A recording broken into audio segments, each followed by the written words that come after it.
Yeah. Like, if the average player's got $100 budget, like, they're going to be looking at Salamangreat, and, well, I guess you could have still looked at Pendulum Edition last format before Cerberus went up. I was gonna say, I think Pendulum Magician's kind of straying away from the budget players' wallets. It is now. If you were ahead Yeah. of the game, you were good. Yeah. So it was a budget deck for a very long time, though. So, but yeah, I mean, Salamangreat's just going to... The thing is, regardless of where this deck stands in the meta, you're going to see this deck everywhere because it's such an ease of access for anyone to acquire the cards. Oh, absolutely. And the deck. So it's going to be like with Monarch a few years back, where even, like, Monarchs were, like, tier 1. We're not going to deny that, but regardless of that, you're still going to see the deck everywhere piloted by bad players and piloted by good players just because of the fact that it's so easy to pick up. Mm-hmm. And like I said earlier, the deck's got such an ease counter to it, too. Like, everybody's going to start citing for it right away. Like, everybody's educated on this deck at this point, or they're becoming aware of it. You know, of course. It's just, we're in a weird situation right now because the point where we thought this deck was going to come into the format, I would say that the ceiling on the format was projected to be lower, but the ceiling is so much higher now at this point. Like, we have much more running around than I think we initially thought. You know, like the hybrids of Danger running around now, the fact that Guard Dragon Crusader, the fact that Sky Striker still exists at its full potential. Like, it's an interesting place to see where this deck is going to be walking into the format and just kind of what it's going to have to deal with. The big X factor here is honestly the danger cards, because if the danger cards didn't exist, I don't think people would still be on Thunder nearly as much as they are. And that gives this deck an opportunity because, like, if you're going into an 8-9 round event, you're going to be playing at least 3 Thunders at this point, at least, unless you're extremely lucky.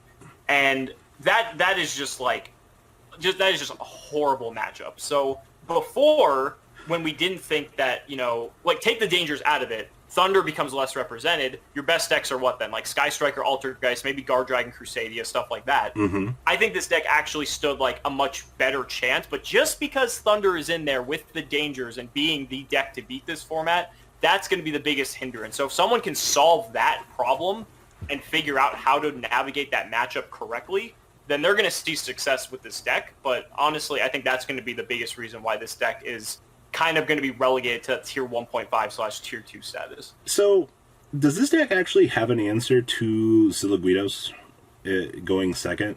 Because I'm thinking about this, and you look at your core normal summon plus extender gets you there.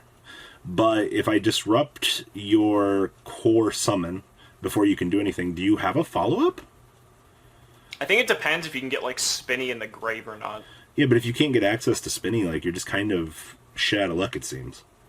Yeah, I mean, that's potentially true, but it's hard to say because, again, if you have, like, let's say you open your, like, replacement Terror Top card, you know, Wielder or whatever, like, that could be a way to possibly bait out the Soquidius, or, you know, there needs to be a way for the deck to, like, extend beyond its core of monsters, or a way to get Spinny in the graveyard so that it can dodge being disrupted by something like Soquidius. Well, Soul Charge is banned, that dream's dead. Yeah, I mean, that's for the better, though. I'm not complaining. I mean, we could also see some crazy stuff with people trying to main the Fanamaze and things like that. You know, to try in the OCG, they're maining it now. I mean, it's just like, I mean, great, again, their format's different, but, I mean, against the matchups of the decks that they have, like, the only deck it's bad against, realistically, is Altergeist, but if you look at our format, you could main Phantasme because in Danger Thunder, they're going to make, 2 links when they attempt to summon, like, when they do the Guard Dragon play. So they have 2 links right there, so that means Phantasme is going to draw you 3, and it gives you a big body. Sky Striker, you're gaining 2 for the link. Correct. Yeah, so you'll gain 2 there, and that helps you dig for your hand trap, and it gives you a body, and it gives you protect, which helps your Sky Striker matchups significantly against the Widow Anchors and stuff. So, I think we found. So I mean, they might just main deck that card right out of the gate. Honestly, I mean, it just kind of depends. Like, especially if you're going second, like the card just seems like the nuts. Actually, we also. I think the biggest. Oh, go on. No, go. I was gonna say the biggest. Again, so going back to Danger Thunder being this deck's worst matchup, what's benefiting this deck is that we're still in such an undefined format. In that, like, so many. I looked at a regional top list the other day, and like every deck in the top 8 was a different deck, and I can't remember the last time I saw that happen. We have spiral topping at the moment.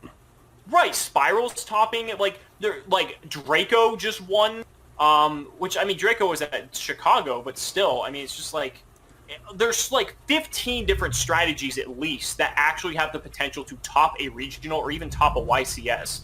So, again, that gives this deck, again, another kind of element where it's like another deck just thrown into the mix that's very comprehensive. It has a game plan, it has a win condition. It's pretty solid. Again, it's not like too crazy, but it's cohesive enough that it could work and go the distance toe-to-toe against all these other decks if you can just avoid Thunder the entire time. Yeah, well, I mean, the more generic decks that we have running around, the unfortunately, this deck can dodge Thunder for an 8-9 round regional, absolutely. Well, right. Well, so like to give you an example, when I was in Chicago, I didn't play a Striker or an Altergeist for 11 rounds. Yeah, it happens. Yeah, like, and then those are two of the most represented decks of the entire event, and I did not play a single one. I played 5 Thunder Dragon, but I did not play a Striker or an Altergeist for 11 rounds. That just goes to show how diverse this format currently is, and that was at a 1,600 person event. Yeah. And then, I mean, like, you've got random things like Gem Knight FTK. Cimo was giving me shit earlier for mentioning this deck's matchup against Necroz. I'm sorry, Cimo, I didn't mean it. Okay, buddy? I played a Gem Knight FTK. I didn't play a Striker or an Altergeist, but I played a Gem Knight FTK. Super nice guy. Yeah. Did he OTK you? I ogred his Phantom Quartz, which is what you're supposed to do, and he hard drew Block Dragon Pride. Yeah. But I won the next game, so because I opened double Icarus, double Reincarnation, so then he cried. So it was fair. Your deck's fair, right? Yeah, it is. He gets to FTK me, I'd pseudo FTK him. It's fine. Yu-Gi-Oh's such a fair game at the moment. I love it, don't you? I love the fact that our format is so generically open that your side deck is the worst nightmare ever. I was actually talking about this with someone, and what a lot of people hate when the format's like this because it's so hard to side deck because there's too many decks. Yeah. But I feel like this is like, to me, this is like raw Yu-Gi-Oh! Like, not knowing what your opponent might play, so then you actually have to take the time in the deck building process, and this actually puts a higher significance on deck building sometimes over technical play, because if you pick, like, the better meta call, but you're not as good at playing the game, you could actually have a better time than picking the worst deck and being better at playing. I mean, you can only curve so much with player skill. Right, I agree. But at the same time, it puts a higher significance on... You're tipping the scale with your thumb higher on the deck building than the technical play. Well, that's also main decking your side deck is something that I think we're kind of seeing now. Like, better spread. But how many people at Chicago are maining evenly? A lot, from my understanding. Because, like, people were like, I don't know what I'm going to play against. I'm just going to main it. Yeah, I'm just gonna be a going second deck the whole day. Like, and I was going first in maining it. Like, it's just like if you lose the die roll, you're gonna lose. You should at least about half on average. Yeah. So that means you're gonna go second, and if you open that evenly and your opponent like basically plays into it, you just won the game for no reason. Speaking of the genericness of the format, so Cody Angeloff just topped his regional with the hand loop your opponent's hand out with triple DDR and Aqua Dolphin. What are your thoughts on that bad boy? Oh, that's cute. Yeah, I hope that doesn't catch on.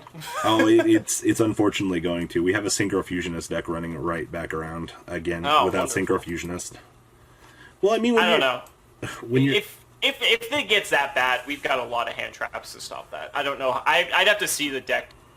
No, I'll send it to you in a little bit so you can see it and laugh at it. But just kind of the way that the format's going at the moment, like, genericness can be a bad thing. Like, I don't know. Remember, kids, if you're a Salamangreat player and it's going great for you, just sight in those super polys and you'll be fine. Even then, I don't know if that's enough, but okay. I mean, that's what honestly Kaiju and other stuff should get you to where you need to be. You know what I mean?